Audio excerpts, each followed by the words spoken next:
É isso aí. Estamos juntos amanhã, se Deus quiser. Marcos, capítulo de número 5. Pastor Christian, muito obrigada. Eu estou muito honrada. Pastora Daniele, muito honrada de estar aqui. Muito obrigado pelo carinho, pela recepção, pela moeda mais cara do mundo que vocês estão oferecendo para a gente, que é tempo. Porque tem gente que te convida, mas te deixa meio avoado aí, né? E eles não, sabe? Eles dedicam realmente tempo. Hoje eu pensei que nem ia ver a Dani direito por causa da conferência, mas não. Ela chega junto do começo até o final. Se eu pudesse dar um nome para vocês, ia ser Cirineu. Eles levam a cruz até o fim. Muito obrigada. Larissa, Ashley, Deus abençoe. É bom ver o testemunho que vocês estão dando. Deus conserve vocês, viu? Família abençoada. Quem achou, diga amém. Versículo 22 em diante. Então chegou um dos principais da sinagoga, por nome Jairo. Qual é o nome dele? O qual, vendo-o, prostrou-se aos seus pés e rogava-lhe muito, dizendo: minha filha está à morte, rogo-te que venhas e que lhe imponhas as mãos para que sare e viva. Pelo que Jesus foi com ele, grande multidão o seguia, comprimindo. Versículo 25. E certa mulher que havia 12 anos, que tinha uma hemorragia e que já havia padecido muito a mão de vários médicos, despendido tudo que tinha, sem contudo nada aproveitar, pelo contrário, indo a pior. Porém, ouvindo falar de Jesus, veio por detrás dele, por entre a multidão, e tocou na sua veste, porque dizia ela consigo mesma: se tão somente eu tocar na orla das suas vestes, sararei. Imediatamente ela tocou e se estancou no corpo a hemorragia, e ela sentiu estar curada daquele flagelo. Jesus, conhecendo que de si mesmo saíra poder, voltou-se na multidão e perguntou: quem tocou nas minhas vestes? E responderam-lhe os discípulos: mestre, a multidão te aperta e tu perguntas: quem me tocou? E ele olhava ao redor para ver a que isto fizera. Então a mulher, que sabia o que lhe tinha acontecido, tremendo e temendo, aproximou-se, prostrou-se diante dele e lhe declarou toda a verdade. E ele lhe disse: filha, a tua fé te salvou, vai em paz e ser curada deste teu mal. Estando ele ainda falando, chegaram alguns da casa do principal da sinagoga. Quem lembra dele ainda? Qual era o nome dele? E disseram para ele: a tua filha está morta, por que incomodas o mestre? Porém Jesus, tendo ouvido essas palavras, disse ao principal da sinagoga: não temas, crê somente. E não permitiu que ninguém o seguisse, a não ser Pedro, Tiago e João, irmão de Tiago. Versículo 39. Ao entrar lhes disse: por que vos alvoroçais e chorais? A menina não está morta, mas dorme. Versículo 42. A menina, que tinha 12 anos, levantou-se e começou a andar. E todos se assombraram com grande espanto. Diga amém por essa palavra. Amém. Senta dando glória a Deus aí.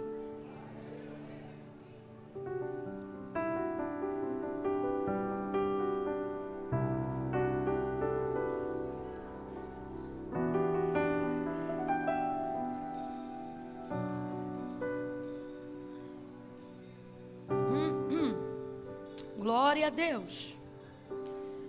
Glória a Deus. Oh, glória a Jesus. A mulher do fluxo de sangue, ela ganhou tanto destaque nesse contexto aqui do capítulo 5, que perceba que a narrativa aonde nós começamos a leitura dessa noite começa falando sobre Jairo. E a gente acaba gastando muito mais tempo enquanto estamos tentando falar ainda sobre Jairo, haja vista que a introdução do texto começa com Jairo, mas a gente acaba falando muito mais tempo sobre a mulher do fluxo de sangue. Ela ganha um holofote dentro dessa cena por causa da fé dela, uma mulher de muita fé. Tanto é que na epígrafe do texto, que é aquela parte em negrito, que vem escrito em algumas bíblias, né? Bíblias, quando tem o títulozinho, não vem falando sobre Jairo. Está tudo dentro do mesmo contexto e o título da narrativa fala: a cura da mulher do fluxo de sangue. Tão grande é a atenção que é dada a ela por causa da ousadia da fé dessa mulher. Eu mesma, eu devo ter umas 4 mensagens só dentro desse texto. E se eu não vigiar, ela tira a minha atenção de falar o que eu tenho que falar, que hoje aqui é sobre Jairo. Por causa do nível de fé dela. É algo realmente extraordinário. Mas veja, até para que ela viva o que ela viveu dentro desse contexto aqui, que foi essa cura milagrosa, isso só aconteceu porque Jairo abriu o caminho para ela. Isso vai acontecer dentro de um itinerário que foi aberto a pedido de Jairo. Jairo era o principal da sinagoga, e eu quero que você não entenda isso apenas como se Jairo fosse o pastor de uma igreja. Irmãos, nesses dias aqui, um decreto da sinagoga já havia sido deliberado. Todo aquele que tivesse qualquer atitude ou profissão de fé que declarasse que Jesus Cristo era o Filho de Deus, o Messias ou o enviado de Deus, deveria ser expulso da sinagoga. E ser expulso da sinagoga, e é necessário a gente falar sobre isso dentro da nossa cultura ocidental, que isso não tem a ver com trocar de igreja ou ficar destituído de um cargo. Abre aspas para o que eu vou dizer aqui. A religião do judeu, ela não é tida como aquilo que nós conhecemos como religião católica, protestante. Não, ela é étnica. Você não se converte judeu, compreende? Logo, pertencer a uma sinagoga é muito mais do que qualquer categoria denominacional. É fazer parte de um clã étnico que te respalda como judeu. O que isso significa, Camila? Significa que quando você era expulso de uma sinagoga, você não perdia a sua associação a um grupo de pessoas. Não, você perdia parte da sua própria identidade social. Como assim, Camila? Vou te dar um exemplo bem rasgado que é para todo mundo entender. Vamos supor, você está lá na sinagoga, principalmente ele que é um principal, seria o que nós entendemos como um dirigente daquela sinagoga. Se você é expulso de uma sinagoga, você pode ter dinheiro que você não vai comprar mais. Seus contratos dentro daquela sociedade vão cair por terra. Por que Nicodemos, por exemplo, seguia Jesus à noite e José de Arimateia foi considerado discípulo só depois da morte de Cristo, compreendendo que ele perderia todo o seu patrimônio e tudo que ele possuía se dissesse ou tivesse qualquer atitude que demonstrasse que Jesus era o Cristo, por causa desse edito. Uma vez que você fosse extirpado, ou como diria dentro do catolicismo, né, excomungado de dentro dessa sociedade, dessa cultura, você não teria jamais uma inserção. Era tido como um gentil, como um samaritano, como um cão dentro daquela sociedade. E a partir do momento que você passava a viver esse contexto, sua família não te reconhecia mais como um membro. Então, o filho deixava de ser filho, o pai deixava de ser pai, o primo deixava de ser primo. Eu não te reconheço mais como nada. Então você tem dinheiro, mas não compra. Você mora numa casa, mas não tem lá. Você pertence a uma geografia, mas aquela geografia expele você. Por que eu estou falando isso aqui? Porque eu quero que você entenda o que Jairo está colocando em jogo quando ele decide buscar Jesus para curar a filha dele. Ele não está trocando de igreja, ele não está mudando de pastor, ele não está trocando de religião, ele está pegando a identidade que a sociedade deu para ele e está trocando. Ele está dizendo, não que isso não seja importante, só que a prioridade da vida dele foi reorganizada. Eu quero dizer, e já quero começar a aplicar profeticamente as direções que Deus me confiou para esses dias. Você, dentro dessa nação e no contexto que de um tempo para cá você foi inserido, está começando a sentir a ausência de pertencimento de alguns grupos. Grupos às vezes até familiares, grupos às vezes até eclesiásticos, igrejeiros, e você não entende. Por que eu não me sinto mais como se? Porque coisas aconteceram na sua vida que te fizeram ter que reavaliar as suas prioridades. Deixa estar que prioridades é uma palavra que caiu no uso do plural de 10 anos para cá. Antes, prioridade jamais era conjugada no plural. E por que não, Camila? Porque prioridade estabelece o entendimento daquilo que não pode ser tirado nem acrescentado, mas que é único. Completa para mim, para eu ter certeza que você está me ouvindo bem. Prioridade diz respeito àquilo que é e aquilo que é primeiro. Logo, você não tem prioridades. Isso aí é uma junção comportamental de palavras que a gente aplicou para encaixar todos os nossos interesses numa plataforma só. Mas gramaticalmente falando, a expressão disso não deveria existir. Não se deveriam ter prioridades. Deveria se ter apenas. Vou te dar um exemplo. Por que eu estou explicando isso? Porque é tão importante colocar isso na tua cachola. Quando não existiam prioridades, você sabia que Deus não estava entre elas. Logo, Deus não era prioridade. No sentido plural, ele não estava entre outras coisas que também são importantes. Deus não era prioridades, não estava entre as nossas prioridades. Porque antes ele era a nossa. Vamos lá, sem plural, a nossa. Ô Camila, mas Deus continua sendo o único na minha vida. Mas é aí que você entende com maior propriedade o peso da palavra prioridade. Deus é o único, Ele é o único. Eu sei que se você falhar, não vai ser por adoração a outro Deus. Aqui nessa noite até quem diga que está afastado ou se diz desviado, mas eu sei que você não é desviado. Sabe como é que eu sei que tu não é desviado? Porque tem um monte de gente que quando afasta, busca muitas outras coisas. Você continua acreditando que somente Deus é único, somente Deus é verdadeiro, somente Ele é Senhor. Vai ouvindo aí. Então, depois de um tempo de relacionamento com Deus, você não negocia mais a exclusividade do lugar único de Deus. Só que hoje a pregação para nós que somos cristãos já não diz mais respeito a ter que pelejar para dizer o lugar que Deus deve estar como único, mas a ter que reciclar a nossa mente para ensinar que Deus não é apenas o único, mas Ele também quer ser o primeiro. Vamos falar rasgado que é para todo mundo entender? Se a gente não vigiar, e muitos de nós estamos sacudidos, sendo sacudidos pelo Senhor aqui nessa noite, porque uma das coisas que o Espírito Santo de Deus tem falado na nossa mente é o seguinte: eu não brigo mais para ser o único. Eu sei que eu sou o único na sua vida. Você não me adora, você não adora outro Deus nem no seu dia mau, nem no seu dia mau, nem no seu dia de maior desesperança você deixa de crer que Deus existe. Agora, por que sua vida espiritual não anda bem? Por que sua vida devocional não caminha bem? Não é porque Deus deixou de ser o único, é porque Deus deixou de ser o primeiro. É o WhatsApp. A primeira coisa que você faz quando acorda é pegar no telefone, porque normalmente o despertador já vem pelo telefone. Normalmente Deus é depois que você vai refogar o arroz. Deus é depois que você levou as crianças na escola. Deus é quando você tiver um tempo disponível. Deus é se sobrar um dia na semana. Vamos falar rasgado? Deus está dizendo: eu não preciso me impor como único. Eu sei que você não adora nenhum outro além de mim.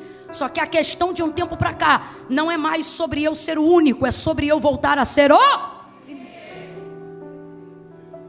O nível de renúncia de Jairo colocava tudo que era reputação, especulação e status em segundo plano. Aconteceu algo na vida dele. Quem ainda está comigo, diga amém. Aconteceu algo na vida dele, aconteceu algo na casa dele que fez com que a prioridade fosse Jesus. E é lindo isso, porque eu não estou aqui pregando levianamente, irmãos, que reputação não é importante, que status não é importante. Eu fui ajudada na criação, né? Porque tive muita convivência com a minha avó, tanto materna quanto paterna. E como a gente sempre viveu ali em bairro, não se tinha crédito e dinheiro como se tem o fluxo hoje. Então muita coisa era comprada e colocada no caderno. E graças a Deus eu cresci dentro de uma família onde bastava você ter um nome para você chegar lá na venda, ou desculpa a expressão, mas era o termo que a gente usava na época, na barraca, E qualquer coisa que você comprava, aí o dono do estabelecimento dizia: bota no nome da dona fulana? Sim, é no nome da dona fulana. Minha avó acertava uma vez por mês, porque ela só acertava quando recebia o salário. Então, durante aquele mês, o que precisasse, você ia retirando. Era só chegar lá e dar o nome da minha avó. Não significa que a gente tinha crédito para pegar tudo, mas se eu pegasse algo no nome da minha avó, mesmo que tenha sido que ela não mandou eu pegar, no final do mês ela pagava. Podia me dar uma surra depois, mas ela pagava, porque ela dizia assim. Eu cresci ouvindo minha avó dizer assim: ó, pobre não tem nada, tudo que o pobre tem é um nome. Honre seu nome, valorize o seu nome. Então eu não vou falar aqui levianamente: ah, não ligue para o que dizem de você, não ligue para o que pensam de você. Não, irmão, testemunho, crédito se constrói com reputação. Então isso é importante. Só que o que Deus está me mandando dizer aqui nessa noite, que vão acontecer ao longo dos anos coisas dentro da sua casa, aonde por maior que seja seu sonho, sua reputação, a vaidade do seu nome, a honra da sua casa, Deus está dizendo: se eu não for colocado lá, não veja, eu não estou fazendo uma ameaça, eu estou te dando uma direção clara. Deus está dizendo: acontecerão coisas na sua casa todas as vezes que você não entender que não basta eu ser o único, mas eu preciso ser o primeiro. Se eu não for o primeiro, eu vou mexer na tua casa para que você volte a entender que eu não estou junto com o plural, eu não estou junto com as demais coisas. Eu sou o Deus Todo-Poderoso. Eu não sou aquele que você recorre só na hora do desespero, mas se você se esquecer de quem eu sou, vão acontecer coisas na sua casa para te fazerem lembrar que não basta eu ser o único, eu quero voltar a ser o primeiro. Às vezes a gente acha que Deus vai se adequar a um lugar. Não, Deus está vendo que eu não posso, Deus está vendo que eu não tenho, Deus está vendo que eu não sou, Deus está vendo que eu estou ocupada, Deus está vendo que eu estou correndo atrás, Deus está vendo isso, Deus está vendo aquilo. E Deus está dizendo: estou vendo tudo e não concordo com nada. Buscar-me-eis e me achareis quando me buscardes de todo o coração. É mandamento: amarás o Senhor teu Deus com toda a tua força, com todo o teu entendimento. Jairo entrou numa situação aonde ele reconheceu que a vida da filha era mais importante do que os contratos que ele poderia perder por buscar Jesus pela vida dela. Deus sempre vai honrar um homem, Deus sempre vai honrar uma mulher, Deus sempre vai honrar um jovem que tem discernimento de prioridade. Olha isso. É importante a vida que ele tem? É importante o nome que ele construiu? É importante o cargo e o ofício que ele executa? É nobre? É também. Mas ele compreendeu que nenhuma dessas coisas poderia salvar a vida da filha dele. E quando a vida está em jogo, a vida não pode entrar em disputa. A vida precisa ser a escolha certa. Camila, eu não estou entendendo. Deus está falando abertamente: a escolha pela vida. Escolha pela vida. Escolha pela vida do teu casamento. Escolha pela vida dos teus filhos. Escolha pela tua vida espiritual. Priorize Deus. E tendo Ele como governo de todas as coisas, tudo que está fora do lugar vai encontrar lugar, se Deus for a prioridade. Então ele compreende, ele não está indo de maneira leviana nem emocionada. Ele sabe o que está em jogo, sabe o que vai perder, mas ele é intencional. Segunda coisa, Deus quer que nós utilizemos esse tempo de dificuldade com intencionalidade. Todas as vezes que a sua casa estiver em processo de luta, luto, problema emocional ou financeiro, Deus está dizendo para mim e para você nessa noite: me busque com intencionalidade. Eu vou falar rasgado. As pessoas acham muito bonitinho gente que diz assim: ah, Deus sabe, eu não oro pedindo nada, eu não tenho coragem, eu só oro agradecendo. E acha que isso é exemplo de humildade. Eu até acho cativante, mas isso não é bíblico, isso não é a verdade e isso não é funcional. ok? Eu não estou dizendo que você não deve orar agradecendo. Eu não estou dizendo que você não deve orar em gratidão. Eu não estou dizendo que sua devoção não deve ter adoração sincera. Só que isso não substitui a necessidade de pedido. Duas verdades. Primeira, toda oração, antes de mais nada, deve ser um ato de humilhação. Deixa eu ver se você aprendeu. Toda oração, antes de mais nada, antes da intenção do que eu vou pedir, desejar, adorar ou receber, toda oração deve ser um ato de humilhação. O que isso significa? Significa que quando eu vou buscar a Deus, seja por qual motivo for, para pedir, receber ou agradecer, eu devo ir com a consciência de que eu preciso sempre. Mesmo quando eu não estou precisando de nada, eu preciso sempre. Mesmo quando eu não estou querendo nada, eu preciso sempre. Entende? Coloca isso na tua cabeça. Mesmo quando eu não tenho nada, eu preciso sempre. Mesmo quando eu não estou precisando de nada, eu continuo precisando sempre. Toda oração deve ser um ato de humilhação. Uma vez que toda oração deve ser um ato de humilhação, eu não posso me aproximar de Deus sem intenção. Logo, se eu vou agradecer, então eu vou me posicionar focada em que vou agradecer. Não vem com essa conversa fiada de dizer que só quer agradecer, mas na hora de dobrar o joelho você diz assim: Deus, eu te agradeço por tudo, e nem você sabe listar o tudo. Não, intenção. Primeira coisa, ato de humilhação. Segunda coisa, a oração precisa ser com intenção, intencional. Meu Deus, você precisa, eu preciso sermos mais intencionais. Mas há como é que eu vou dizer? Um véu espiritual ou religioso que quer colocar pra gente que crente bom não pede. O crente bom mesmo, ele não pede nada, ele só agradece. O que me irrita é que esse crente que não pede nada não consegue agradecer pelo que os outros recebem. Porque na verdade ele não pede, não é intencional na vida de oração ou na procura dele por Jesus quando ele precisa.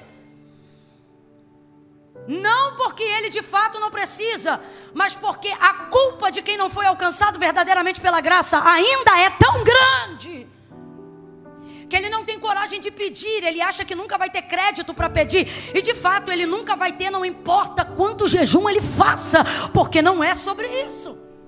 Mas o religioso e o falso espiritual não conseguem entender isso. Depois que ele jejua muito, depois que ele ora muito, depois que ele faz muita campanha, depois que ele faz voto, depois que ele apresenta todos os propósitos, aí ele pensa que pode começar a pedir. Deixa estar que diante de Deus, ele antes e ele agora não muda o fato de não ter autorização para pedir. Então veja, eu acho isso lindo. O texto diz que Jairo buscou a Jesus, colocou tudo isso em cash, e ao chegar lá o texto diz que ele se prostrou aos pés de Jesus. Vamos lá para a gente não esquecer, ele se prostrou aos? Mas eu acho maravilhoso, ao se prostrar aos pés, ele vai direto no ponto, e ele diz assim: rogo-te que venhas em minha casa e que imponhas as... Rogo-te que venhas em minha casa e que imponhas as mãos sobre a minha filha, para que tocando ela sare e viva. Esse é o clamor de Jairo.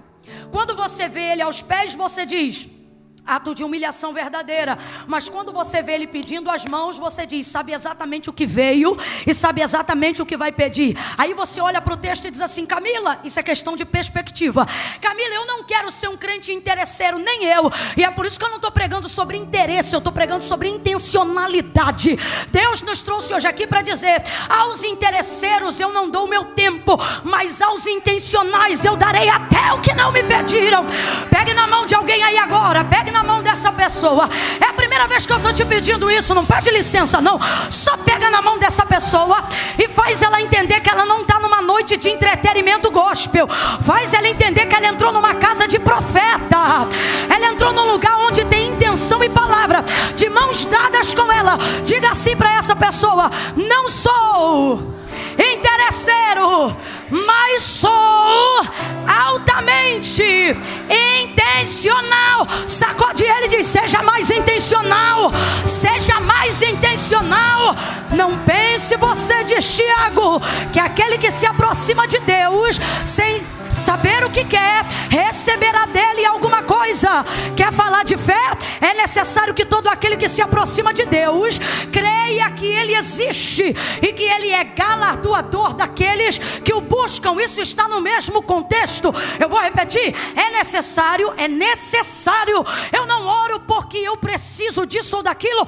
Eu oro porque a única maneira que eu conheço para falar com Deus, e a única maneira de sobreviver neste mundo é falando com Deus. Gente, a nossa vida não muda quando a gente fala de Deus. A nossa vida muda quando a gente fala com Deus.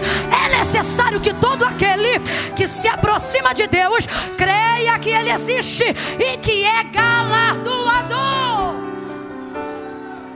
É galardoador daqueles que o buscam. Então assim, você tem que parar com isso. Eu vim falar abertamente porque pedi e não recebeis porque pedi. Um outro texto que se aplica muito a isso é: errais porque não conheceis as escrituras e nem o poder que há nelas. Quando você ora a palavra, Deus não tem outra alternativa a não ser te responder, porque Ele vela para cumprir com a sua. Quando você aprende isso, você não ora sentimento nunca mais. Você só ora dizendo assim, ó: tem dia que eu chego na presença de Deus, tem dia que eu estou mais ousada, não sei, parece que o sangue carmesim está mais grosso. E eu digo assim: Senhor, hoje eu não vim te pedir nada de mim, eu só vim pedir o que tu disseste que faria. E tu disseste. Aí eu começo a falar as coisas que ele disse. E na minha cabeça parece que eu vejo Deus dizendo: não estava merecendo não, mas como eu disse. Que é galardoador daqueles que o buscam, é o texto que eu repeti aqui para vocês. O que isso significa? Que o próprio Deus tem expectativa de que você chegue desejando, esperando. Ah não, Camila, com todo respeito, tá? Filosoficamente é lindo, mas não é teológico a frase: eu não adoro Deus pelo que Ele faz, eu adoro Deus pelo que Ele é. Lindo, licença poética, vou cantar até morrer, não me perturba, ok? Isso é um assunto resolvido. Agora, vamos para a palavra? O Senhor disse assim no livro do Deuteronômio, último capítulo. Deus falou assim para Moisés: compõe uma canção que conte sobre os feitos de tudo que eu realizei neste deserto, desde o dia em que eu vos livrei da casa da servidão, ou seja, do Egito, até o dia que eu os introduzi na terra que jurei aos seus pais que lhes daria. Fala tudo, Moisés. Fala que eu fui coluna de fogo durante a noite, nuvem de glória ao redor do arraial durante o dia. Fala que eu fiz maná descer do céu, água sair da rocha. Fala que eu fui o vento que soprava no oriente enquanto o povo dormia. Fala que eu fui a palavra no cajado que abriu o mar diante do povo enquanto marchava. Fala que eu sou aquele que tirei azeite da dura pernedeira. Fala que eu sou aquele que vou introduzir eles numa terra que mana leite e mel. Eita, e Deus foi falando: fala tudo, Moisés. Escreve, compõe a canção e ensina os filhos de Israel a cantar esse hino. E aí Deus vai dizer assim: para que os filhos deles, ou seja, os que não vão passar pelo deserto, mas os que vão habitar ou nascer em Canaã, para que os filhos deles, ao ouvirem a canção que fala sobre o que eu fiz, saibam quem eu. Então você só passa a conhecer quem Deus é quando passa a se relacionar com aquilo que Ele faz. Hoje você pode ser fiel pelo que Ele é, mas você conheceu Ele pelo que você precisava que Ele fizesse. E esse relacionamento é intransferível. Uma outra pessoa não consegue transferir a experiência que ela teve de Deus. Deus é igual comida nesse aspecto. Eu posso beber essa água aqui. Imagine que Deus é essa água. Eu posso beber essa água aqui agora e dizer para você: refresca, sacia, é agradável, deve ser um pH 7, 8, ou melhor, 25. Agora, o fato de eu tomá-la aqui, explicar para você como sacia teu palato, umedece o céu da tua boca. Por isso o salmista vai dizer: provai e vede. Isso é pessoal. Isso não é para quem vê, isso é para quem prova. Assim é a nossa vida e nosso relacionamento com Deus. Você tem que provar. E como é que você prova? Quando Deus prova através dos seus feitos que Ele é capaz de fazer coisas que nenhuma outra pessoa poderia fazer no seu lugar. Vamos falar mais abertamente sobre isso daqui, ó. O que faz você adorar a Deus hoje não é o fato de eu te dizer de quem Deus é, ou quem Deus é, mas é o fato de que você conheceu Deus em algum momento da sua vida. O temor não pode ser transferido. Ele só é produzido através de um relacionamento sincero. Ah não, Camila, mas eu sou tão fiel a Deus que eu adoraria a Deus mesmo que Ele não tivesse feito nada, nem mesmo entregado seu Filho Jesus. Apenas pelo conhecimento eu adoraria. Conversa fiada. E por que que isso não é uma verdade? Porque senão você também poderia fazer de mim sua deusa. E poderia fazer de qualquer outra pessoa também o seu Deus. Se isso fosse só por uma convicção de palavra, mas não é, é por demonstração de poder. Então Deus demonstra poder e você teme. Ah, isso não é romântico, mas é bíblico.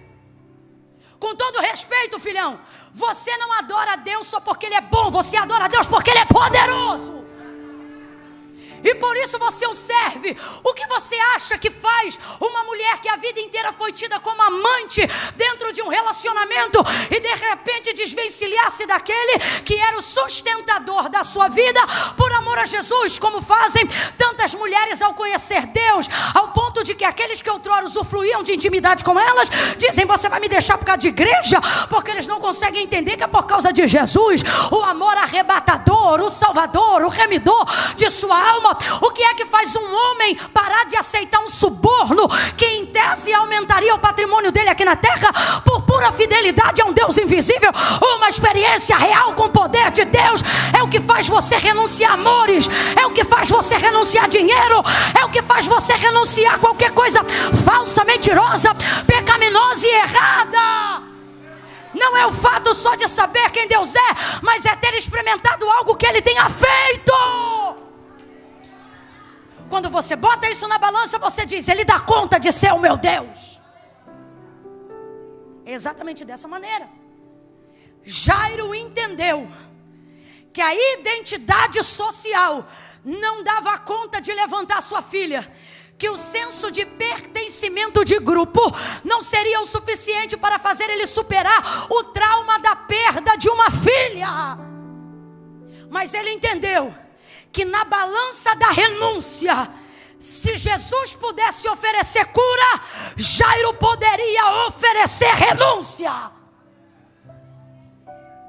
Alguém pode olhar numa perspectiva falsamente humilde e dizer: eu não acho justo o que Jairo fez. Ele deveria ter adorado independente do que viveu. Só que Deus não olha para a justiça como eu e você. Deus olha para a verdade. Você quer ver outro exemplo?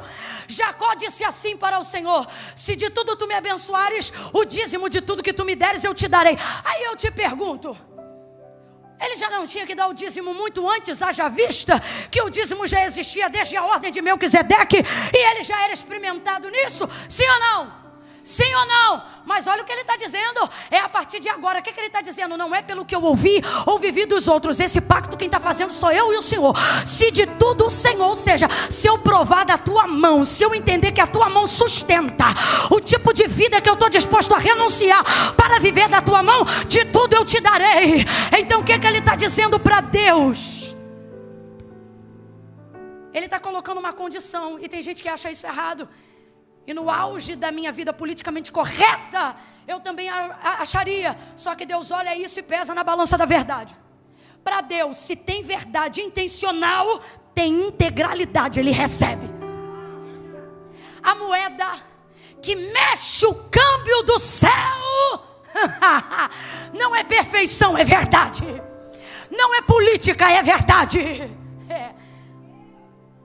Lembra daquela mulher que teve 5 homens na vida dela e o 6º não era dela? Jesus disse assim para ela: traze-me aqui teu marido. E ela diz: eu não tenho marido. Aí ele diz: tu disseste com verdade, porque tu já tiveste 5 e o 6º que tu tens agora não é teu marido. E aí ele termina dizendo para aquilo que ela acabou de responder para ele, dizendo assim: tu disseste bem. Parece até que ele está elogiando, não é? Oh, Jesus, só está de brincadeira comigo? A gente pagando preço para ser fiel, e essa mulher vem aí com 5, o 6º não é dela, ou seja, ela está no ato do erro. E o Senhor diz: disseste bem. Ele não está dizendo que o que ela falou foi bonito, mas ele gostou porque foi. Então ele continua ali. Agora com os fariseus ele não dedicava 5 minutos do seu tempo, mas com essa mulher sentou, conversou o dia todo. Depois aceitou conversar com os amigos dela. E o lugar que era só de passagem, o texto diz que ele ficou mais um dia lá. Por quê? Porque para Jesus, intenção tem a ver com a verdade do seu coração. Deus está dizendo: quer me conhecer aqui como seus pais me conheceram lá? Quer viver comigo aqui algo que você nunca viu ninguém viver na sua casa? Deus está dizendo: se humilhe aos meus pés, mas não tenha vergonha de dizer o que você precisa das minhas mãos. Jairo foi aos pés, mas intencionalmente foi direto na mão. Qual era o testemunho de Cristo aqueles dias? O testemunho era este: que todo aquele a quem Jesus tocava, este era curado. É isso que Lucas fala quando conta o testemunho de Jesus nesses dias. Por que essa mulher saiu correndo e tocou na orla das vestes dele? Porque ela já tinha ouvido o testemunho dele. Por que ela é uma mulher que ganha tanto destaque? Porque ela foi a única e a primeira a entender que não precisava ser tocada por ele, mas que se ela tocasse, ela também podia receber. Mas antes da mulher do fluxo de sangue, isso não existia. Por que a multidão está apertando ele a caminho da casa de Jairo? Por que essa multidão não foi curada igual essa mulher? Haja vista que se esbarrasse nele, poderia ser curado também. Porque você recebe de acordo com a perspectiva e a intenção do seu pedido. Como assim, Camila?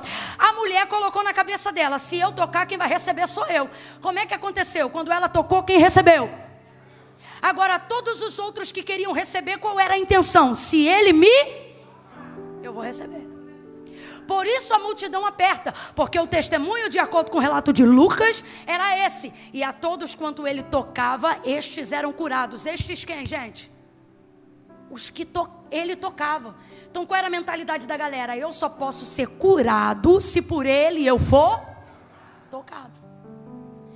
Por que Jairo diz assim: rogo-te que entres em minha casa e que impõe a mão sobre a minha filha? Porque o testemunho dele, que ele ouviu, é o testemunho que Jesus tinha na região: se ele tocar, é curado. Se ele tocar, ressuscita. Rapaz, ele tocou no esquife, aonde trazia o filho morto da viúva de Naim. Imagina isso chegando no ouvido de quem está ouvindo. Como é que é, rapaz? O homem é tão poderoso que ele toca numa coisa imaterial. Ou melhor, material. E aquilo, ele passa a vida para o esquife, e o esquife passa a vida para o menino. Então você imagina, é só ele tocar. Qual é o pensamento dessa multidão aqui? É só ele? Se ele tocar, a lepra vai embora. Se ele tocar, a paralisia some. Se ele tocar, a cegueira desaparece. Se ele tocar, então está todo mundo apertando. Está todo mundo apertando. Para quê? Para ele tocar. Toca. Por que ela recebeu na frente de todo mundo? Porque ela não podia ser por ele. Jesus nunca quebrou a lei. Nunca, Camila, nunca. Ué, mas ele curava no sábado. A lei tinha uma lei do sábado, e a lei do sábado regia que a vida era maior do que a lei. Tanto é que se você tivesse um boi e ele ficasse atolado no pasto, você podia ir lá e tirar o boi, porque a vida é maior do que a lei. Então boi valia dinheiro, ovelha valia dinheiro. Então ninguém deixava o bicho se perder porque era sábado. Mas quando Jesus curava os outros no sábado, aí a cambada de fariseu dizia: quebrou a lei. Por que quebrou a lei? Porque curou no sábado. Por isso que na sinagoga, quando Jesus cura a mulher encurvada, ele vai gritar para os homens que estavam ali, dizendo: hipócritas, se fosse uma ovelha, estou falando rasgado, se fosse uma ovelha vocês tiravam, se fosse um boi vocês tiravam. Agora não pode o Filho do Homem libertar essa mulher que há mais de 18 anos estava oprimida por Satanás. Jesus nunca quebrou a lei. Essa mulher sabia: se depender dele me tocar para eu ser curada, eu não vou ser curada. Mas se tão somente eu. Aí eu não aguento, o carioca que mora em mim vem com força. Esquece. Por que, Camila? A situação dela era a pior de todo mundo. Quando Deus quer inaugurar um método novo através de você, Ele te deixa numa situação mais difícil que a de todos os outros. Porque haverá uma brecha que só pode ser vista por quem está exatamente na posição complicada que você está hoje. Mas eu não vou falar dela, vou falar dele. Ela me irrita, ela vem, ela toma. Ela é muito terrível. Então veja, Jairo compreende.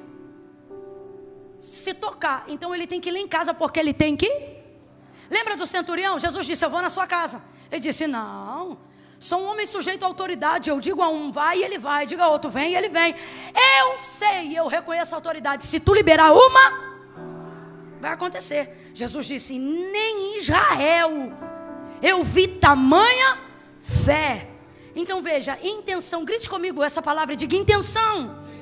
Quando alguém diz aumente a tua fé, Deus está dizendo aumente a intenção. Pare de falsa modéstia. Não diga que quer ser próspero se você quer enriquecer. Diga: Deus, eu quero enriquecer. Não diga que você quer morar em qualquer lugar só porque você está procurando abrigo, porque abrigo até o governo dá. Se você está falando com Deus, diga: Deus, eu quero uma casa. E se souber o bairro, diga o nome da rua. Chega de falsa modéstia. Chega de falsa humildade. Deus está dizendo: eu trabalho com a tua intenção. Fale a verdade. É melhor Deus te confrontar por um erro ou por um pedido que não deveria ter sido feito, e nisto você vai conhecer qual é a vontade de Deus para a sua vida, do que você seguir fazendo orações repetidas porque ouviu outras pessoas orando assim. Esse aqui foi nos pés, mandou a real e chegou pedindo a mão. Deus está dizendo para a gente: fala a verdade. Se você estiver nos pés, eu te ofereço minhas mãos. Se vier procurando a mão, mas se vier humilhando-se aos pés, a mão é sua. O Senhor está dizendo para alguém: chegue aos pés e você vai ter as mãos. Rogo-te que vais em minha casa e põe a mão sobre a minha filha para que ela sare viva. Qual é a fé dele? Qual é a fé dele?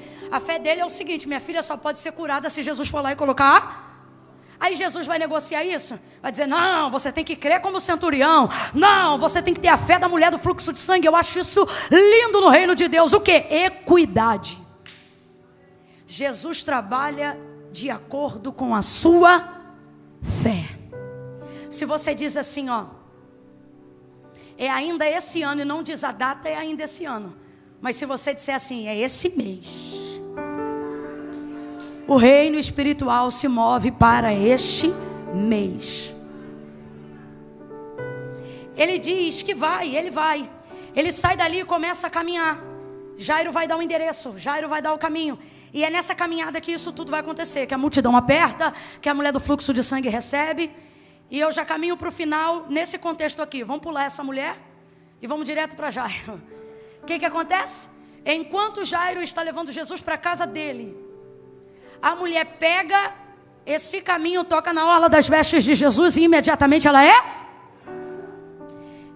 Enquanto Jesus para a caminhada para saber quem foi que tocou nele, o tempo está rolando ali. E Jairo está dentro desse tempo, subordinado ao tempo de Jesus. Jesus já aceitou ir para a casa dele. Isso deveria tranquilizá-lo. Isso deve te tranquilizar. Olhe para cá. Não a chegada de Jesus aonde ele disse que chegaria, mas o fato de dizer que ele vai com você até lá. Mesmo que ele ainda não tenha chegado, olhe para mim. Isso deve te tranquilizar. Olhe para mim. Não fique ansioso, desesperada com o fato de você ainda não ter visto Deus cumprir aquilo que Ele falou. A garantia de Jesus é a sua palavra. O que isso significa? Significa que a palavra dele e Ele são a mesma coisa. Então, quando Ele te dá a palavra dele, mesmo que Ele ainda não tenha operado materialmente aquilo que Ele falou, você já está garantido pela palavra. Logo, você não precisa esperar Ele fazer para celebrar. Não precisa esperar Ele fazer para acreditar. Só o fato de saber que Ele está caminhando para cumprir, isso já deve lhe garantir paz no caminho. Eu vou falar de um jeito que você vai entender. É como se Deus tivesse dito: tá, eu vou lá. Se tem WhatsApp, era só Ele mandar um zap na hora para a mulher e falar: mulher, fica tranquila. Ele aceitou. Ele está indo para a nossa casa. E ela certamente ouviria no acelerado: mulher, ele aceitou, ele está indo para a nossa casa. E isso é a garantia, ok? Isso é a garantia. Só que no caminho, completa aí pra gente encerrar junto, bora, a mulher do fluxo de sangue vai tomar o tempo do milagre de Jairo. Então aquilo que era emergência virou socorro urgente. Porque enquanto Jesus para descobrir quem tocou nele, vai chegar gente da casa de Jairo, dizendo que não precisa mais levar Jesus até lá, porque a menina que estava doente agora já está. Agora qual é a fé de Jairo? Qual é a fé de Jairo? De que se Jesus tocar na filha dele, ela vai? Quem lembra? Ela vai? Deixa eu ver se você está lembrando mesmo, está meio confuso as vozes. Ela vai viver ou ser curada? Ser curada, porque a fé dele não era para a ressurreição, a fé dele era para... E tem diferença, Camila? Você sabe que tem. Quem aqui já teve fé para curar a dor de cabeça de alguém? Orou e foi curado, diga amém. Agora é todo velório que você chega e diz para o dono do defunto: não chores.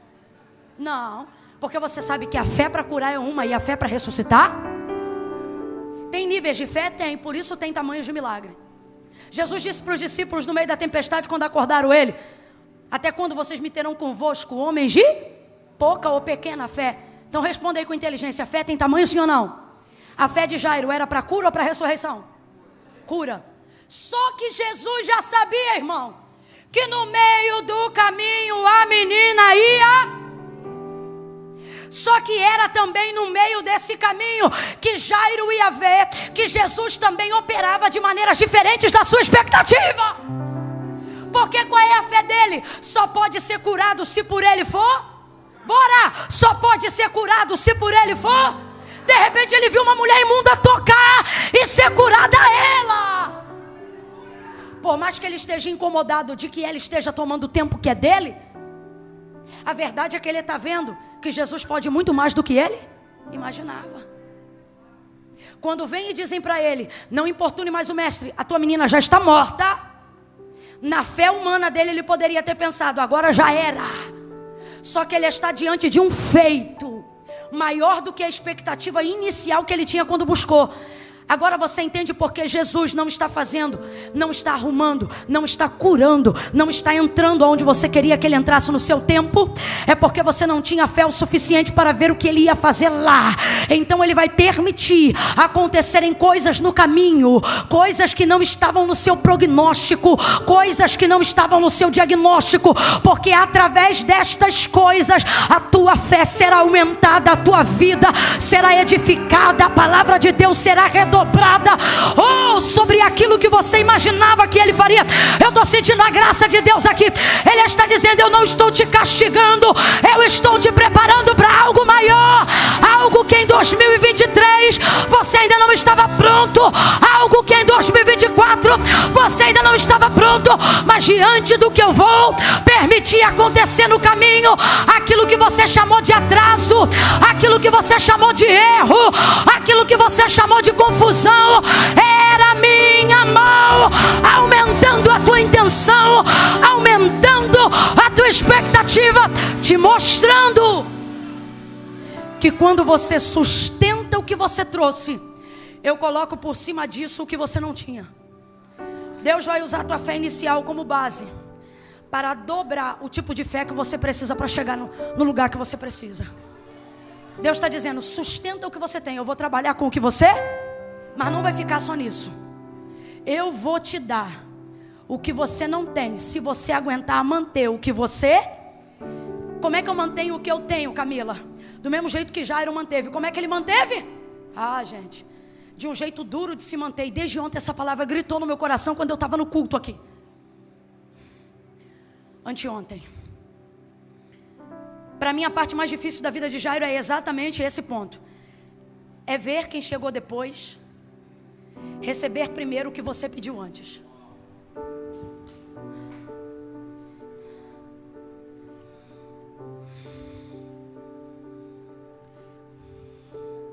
Se eu não pregasse nada do que eu preguei e eu pregasse só isso, eu sei que eu entreguei uma profecia hoje aqui. Porque Deus falou isso comigo acerca de vocês como igreja. E agora eu não falo como pregadora, mas como profetisa do eterno, enviada a este lugar. Se vocês suportarem,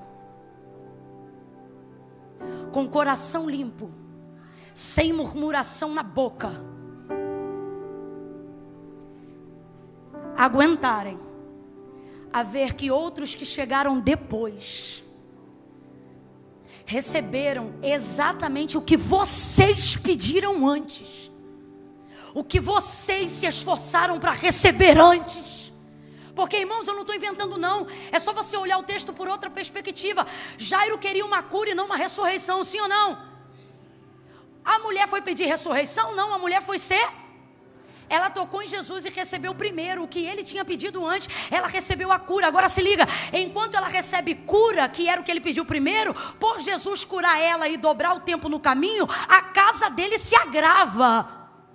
A garota que outrora estava viva, agora está morta. Sabe lá se foi pelo tempo que usou-se, enquanto ele administrava esse tempo para gerir o milagre e a confissão de fé de uma mulher que para ele era imunda. Eu vou mais profundo agora, não é a Bíblia quem diz isso, sou eu.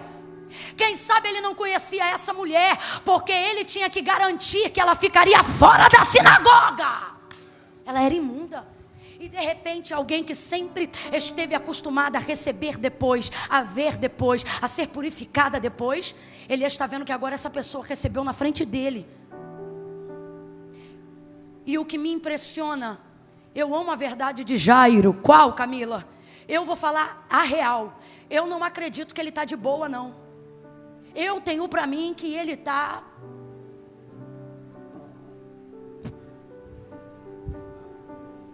angustiado, pesado, não está com o coração bom não. Nessa hora o coração fica meio peludo. Só que ele não fala nada. Nessa hora vem a notícia ruim da casa e ele não fala. Olha para mim, se você não tiver fé para profetizar no que acredita, se você conseguir se manter calado, já ajuda. Lembra de Zacarias? O anjo deixou ele mudo. Alguém pode pensar que isso é castigo, mas foi proteção. O que ele está dizendo? Nem sempre você vai ter fé para cooperar, mas se você aguentar calar, isso já ajuda. Eu estou sentindo a graça de Deus tão grande aqui. Deus está dizendo, vai ver, você não se vê o profeta que queria ser. Você ainda não se vê a mulher de fé que você queria ser. Você não consegue olhar para aquela luta e liberar uma palavra de fé. Deus está dizendo, eu entendo o teu momento. Só fecha a boca, porque se você não falar besteira, isso vai manter o caminho do milagre aberto. Fecha a boca. Ele ficou calado. Quando ele ficou calado, Jesus responde. Agora eu quero que você entenda, Jesus não responde os que trouxeram uma notícia ruim. Jesus responde a Jairo. Ele diz assim, quando vê que trouxeram uma notícia de que a filha morreu, ele diz assim, Jairo, não temas, crê somente. Só que Jairo não falou nada, mas Jesus sabia o que ele pensava. Quando você não fala o que não tem coragem de dizer, Jesus fala o que você precisa ouvir para aguentar ficar calado. Não temas, crê somente. Trouxeram uma notícia e Jesus fala com Jairo. Por que Jesus não falou com eles? Porque Jesus não fala com quem traz a notícia. Pare de gastar seu tempo de relacionamento com Deus pedindo Deus para responder quem fala. O tempo de Deus não é para quem traz a notícia, é para quem está buscando o milagre. Jesus está dizendo, eu vou falar é com quem busca. Eu vou animar é quem busca. Eu vou reanimar a fé de quem busca. Não use o tempo da sua busca para Jesus visitar quem bate a língua, quem xinga, quem fala mal, quem espragueja, quem amaldiçoa, quem difama, quem faz fofoca, quem traz verdades violentas. Jesus está dizendo, a minha palavra é para quem busca, a minha palavra é para quem acredita, a minha palavra é para quem persevera, a minha palavra é para quem não murmura, a minha palavra é para quem permanece. Não temas, crê somente. Jesus continuou caminhando para a casa do homem. A menina já tinha morrido, mas Jesus continuou caminhando. Às vezes a maior alegria da nossa vida não é ver o que Jesus vai fazer, é ver que Ele não nos deixou. Mesmo quando a gente vê que já não tem mais como fazer o que a gente queria que ele fizesse. Ele chega na casa de Jairo, bota para fora quem estava chorando, deixa perto os discípulos mais chegados. Talita cumi, menina, a ti te digo, rapaz, tirou a menina da morte como quem desperta um adolescente do sono. E a garota levantou como adolescente, cheia de fome. E Jesus disse, dá de comer a ela. A menina levantou. E Jairo viu que valeu a pena toda a renúncia. Por que valeu a pena a renúncia? Porque ele sabia o que ele queria. Olha para cá. Quando você não sabe o que vai ganhar, você não tem força para deixar. Todas as vezes que você quiser relativizar o mundo espiritual, sem ter consciência do que você vai ganhar, você não tem força para deixar o que precisa ser deixado para trás. Agora, quando você entende o que você quer ganhar, você bota numa balança o que você quer ganhar e o que você precisa deixar para ganhar o que você quer. Quando você entende que o que você quer ganhar é grande, é maior e é bom, deixar é um desafio, mas não é maior do que o desejo de querer.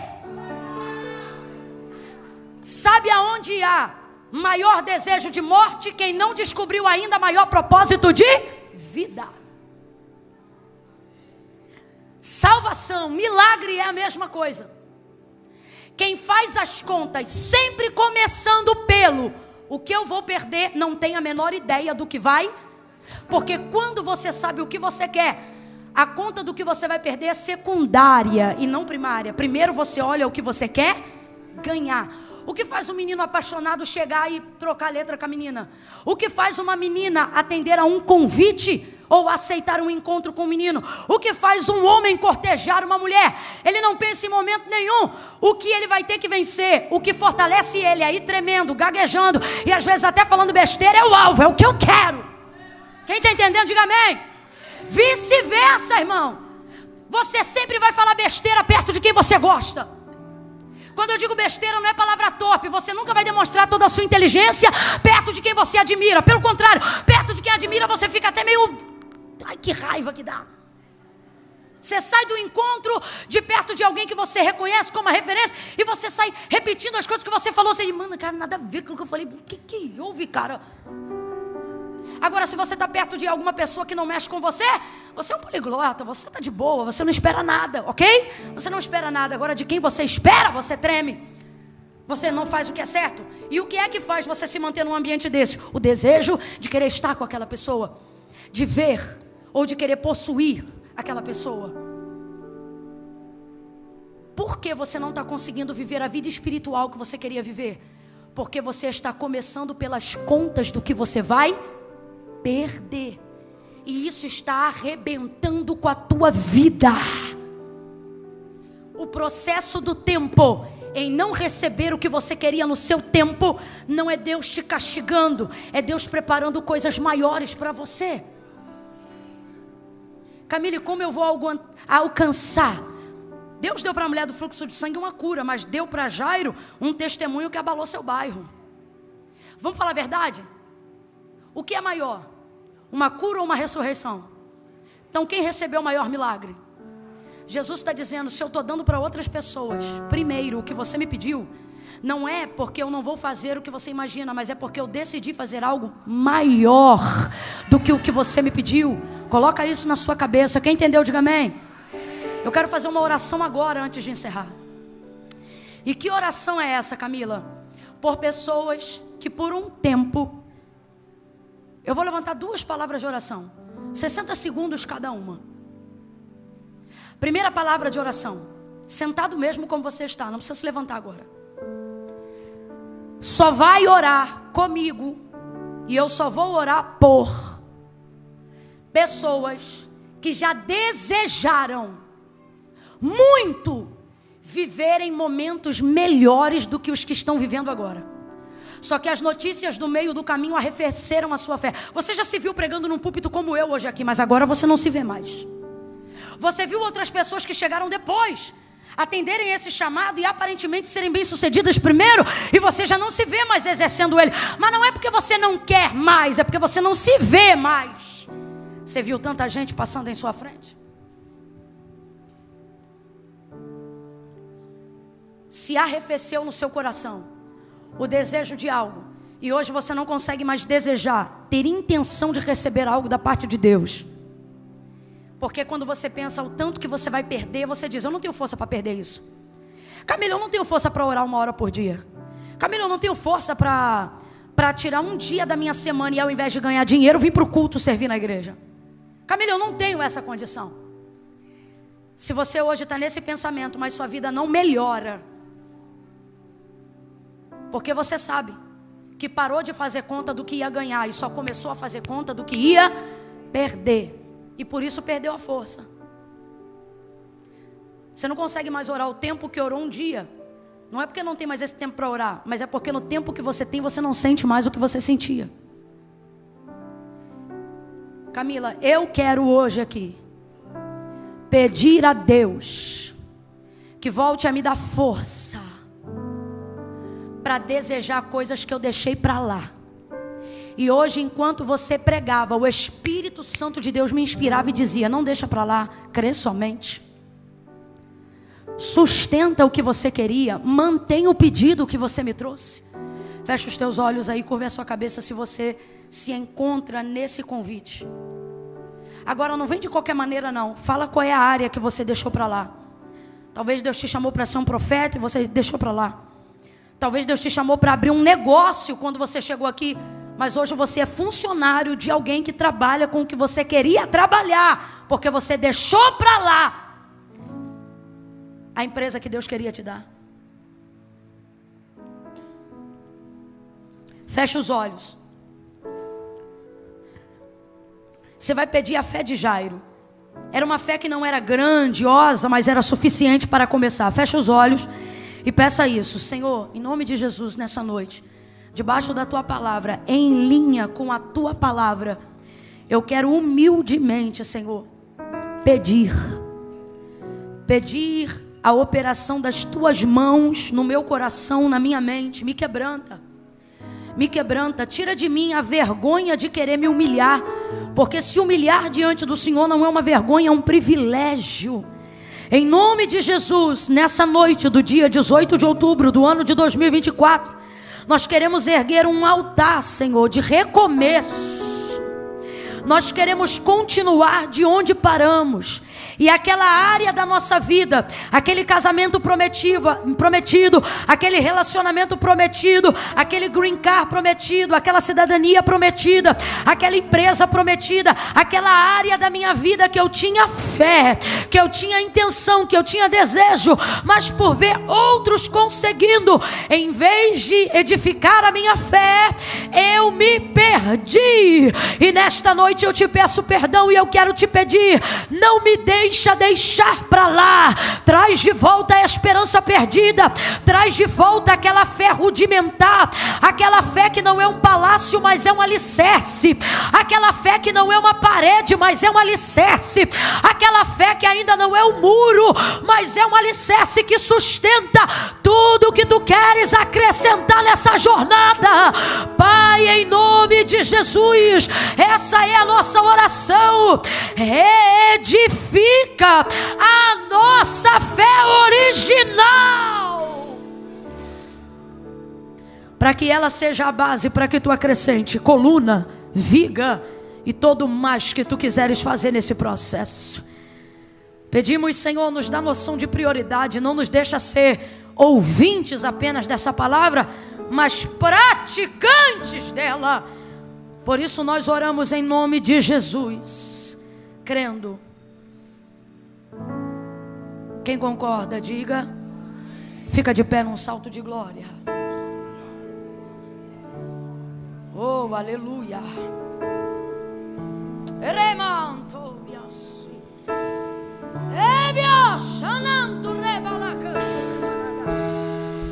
Deus vivo. Deba canto de manhã, do rebias. Quando você vê esse irmão que está aí do teu lado recebendo coisas que você pediu primeiro, não murmure, celebre. Entenda que se Deus está abençoando ele com o que você pediu para você, é porque aprove a Deus fazer algo maior do que o que você esperava por ti mesmo. Quem entendeu, diga amém. Segundo e último convite para liberar uma última palavra de oração para esse momento. Será que nessa noite tem aqui em nosso meio alguém que vem à igreja e sente vontade de fazer uma aliança com Deus, ou de retornar aos caminhos do Senhor, mas nunca faz a aliança de fato, nunca confessa, nunca vem ao altar, nunca levanta a mão, não porque não crê, mas porque tem vergonha? E tem vergonha por quê? Porque você pensa assim: eu não posso ir do jeito que eu estou, não, eu tenho que perder, eu tenho que renunciar, eu tenho que... E o Senhor disse uma coisa uma vez que foi o que me ajudou a entregar minha vida para Jesus, porque eu não tive o privilégio de nascer num lar cristão. Quem conhece a minha história aqui sabe que eu fui para Jesus com a roupa do baile, porque eu dizia que quando o culto acabasse eu ia direto para o baile. E eu sempre dizia assim para Jesus: Jesus, o Senhor sabe que eu não vou conseguir ficar crente, porque o baile fica no caminho de volta para casa. Então, quando eu saía da igreja, eu passava na porta da quadra onde tinha o baile. E na igreja eu sentia a maior presença de Deus.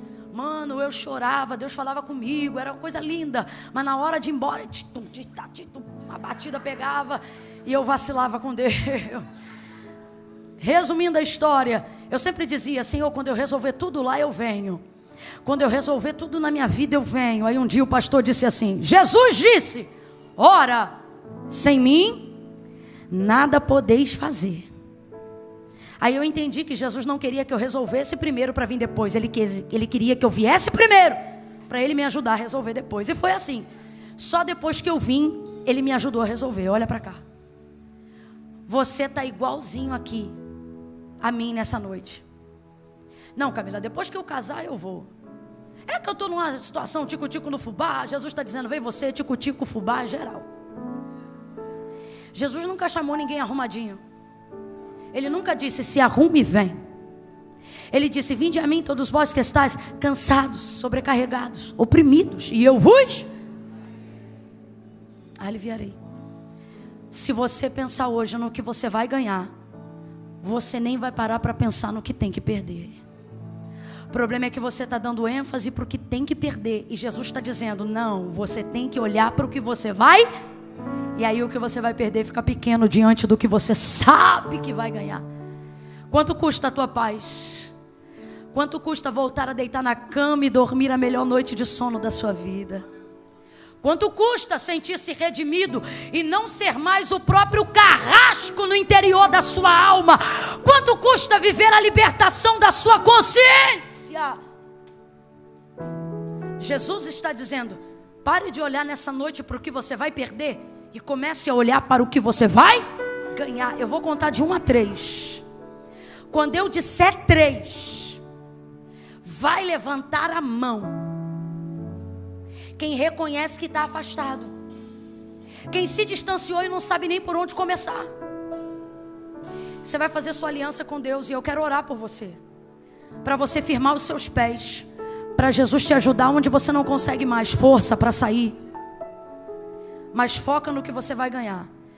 No 3, quem quiser salvação, quem quiser ter o nome escrito no livro da vida, quem quiser ver o pau quebrando nos telejornais, furacão, política, guerra, mas no coração a paz de ir, a trombeta vai tocar e eu vou subir. No 3, você vai levantar a sua mão.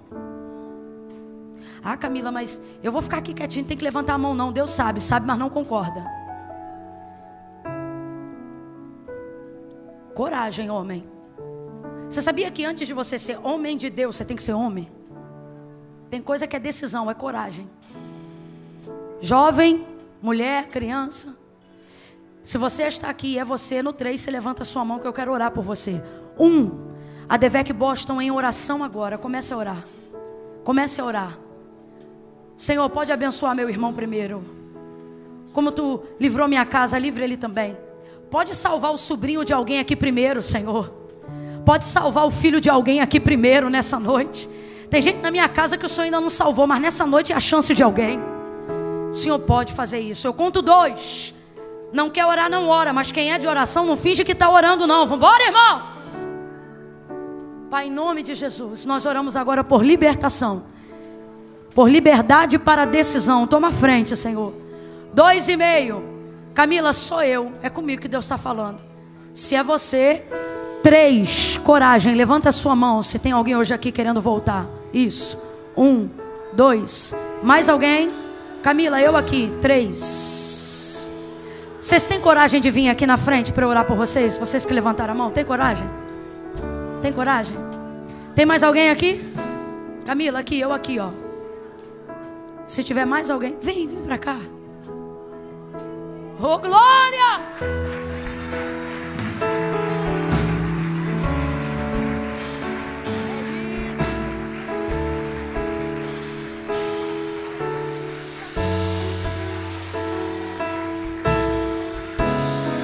Oh, glória!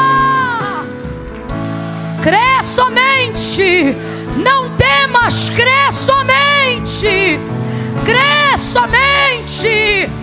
A minha avó era alcoólatra e as pessoas diziam: você tem que parar de beber. E ela dizia: eu quero Jesus, mas eu não consigo parar de beber.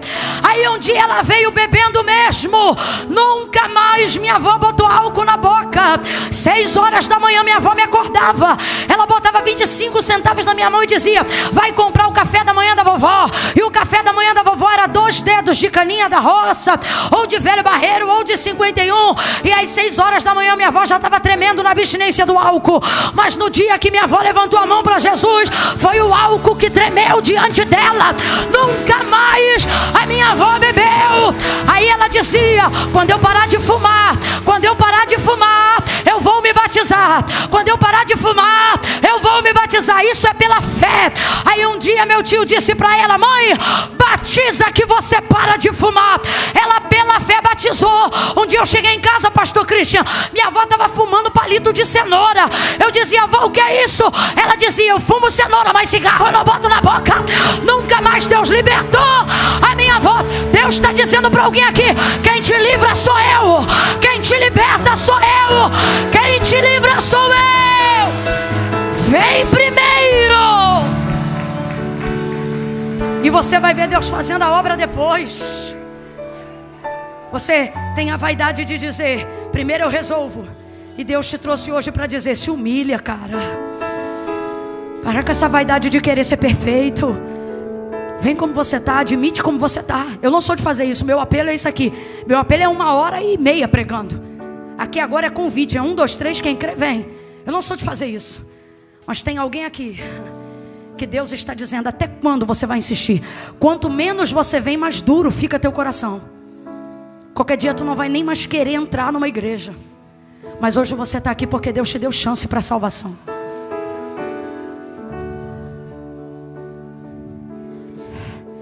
Eu nunca fiz isso. Vou fazer a contagem hoje de novo só por causa de você, para você tomar impulso. Você está por aqui. Você está por aqui porque eu não sou menina.